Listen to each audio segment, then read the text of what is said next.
Supreme Court Justice Clarence Thomas has just released a new financial disclosure form revealing that he did take multiple trips last year on a private plane owned by a close friend, Republican megadonor. His name is Harlan Crow. Now, this follows published reports that question the justice's personal ethics. Jan Crawford has more on that part of the story. In the newly released financial disclosure report, Justice Thomas reveals 3 trips last year on Harlan Crow's private jet and a paid luxury vacation at his estate in the Adirondacks, while insisting any omissions from his previous financial disclosure reports were inadvertent or a result of long-standing guidance he received from court officials. 2 of the trips on Crow's jet were for speeches. Thomas says his security detail advised private travel last May because of the increased security risk after a draft leaked of the court's opinion overturning Roe v. Wade.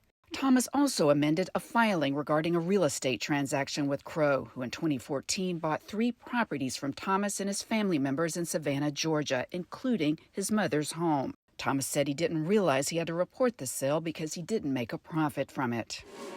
Thomas has been under intense media scrutiny for his relationships with Crow and other wealthy conservatives who have picked up the tab for luxury vacations on their private jets and yachts, prompting criticism from Democrats, even if these friends may not have had business before the court. If there is, and I quote, reasonable cause to believe, close quote, that Justice Thomas willfully failed to file, then it must refer him to the Justice Department for further investigation.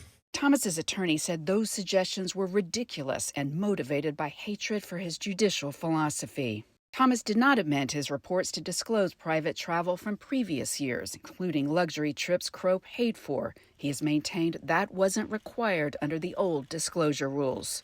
For CBS Mornings, I'm Jan Crawford at the Supreme Court.